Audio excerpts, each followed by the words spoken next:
இது வரைக்கும் சேனலை சப்ஸ்கிரைப் பண்ணாதவங்க சப்ஸ்கிரைப் பண்ணிக்கோங்க. சிறுகடிக்க ஆசை சீரியல் நியூ ப்ரோமோ என்னென்னு பார்க்கலாம்.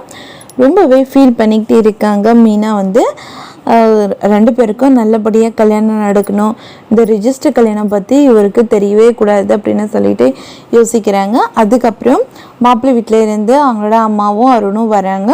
அண்ணாமலை முத்து எல்லாரும் போயிருக்காங்க. பொண்ணை நல்லபடியாக பார்த்துக்கணும்ப்பா, அதுதான் ரொம்ப முக்கியம்.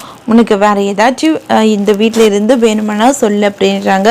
எனக்கு அது மாதிரி எந்த ஆசையும் கிடையாது, எனக்கு சீதா மட்டும் போதும் அப்படின்னு சொல்கிறாங்க. அது கேட்ட உடனே வீட்டில் எல்லோரும் ரொம்பவே சந்தோஷப்படுறாங்க. கல்யாணத்தப்போ எல்லாருமே வருவாங்க, ஐயர் ஆஃபீஸர்ஸ் எல்லாருமே வருவாங்க. அந்த இடத்துல நான் டீசெண்டாக இருக்கணும்னு நான் நினைக்கிறேன். அப்போது யாருமே குடிக்கக்கூடாது அப்படின்னு சொல்கிறாங்க. அருண் சொன்னதை கேட்ட உடனேயே முத்துவோட முகம் ரொம்பவே வாடி போகுது. அதை பார்த்த உடனே சீதா மீனா எல்லாருமே ரொம்பவே வருத்தப்படுறாங்க. முத்து வந்து எது பற்றியுமே யோசிக்காமல் அமைதியாக உட்காந்து சிரிச்சுட்டு இருக்காங்க. நம்மளை பற்றி தான் இவன் சொல்கிறான் அப்படின்னு சொல்லிட்டு முத்து வந்து நினச்சி ரொம்பவே வருத்தப்படுறாங்க. இன்னொரு பக்கம் இதோட இந்த ப்ரோமோ முடியுது. வரப்போகிற எபிசோடில் என்ன மாதிரி லாட்டூஸ் நடக்குது நம்ம பார்க்க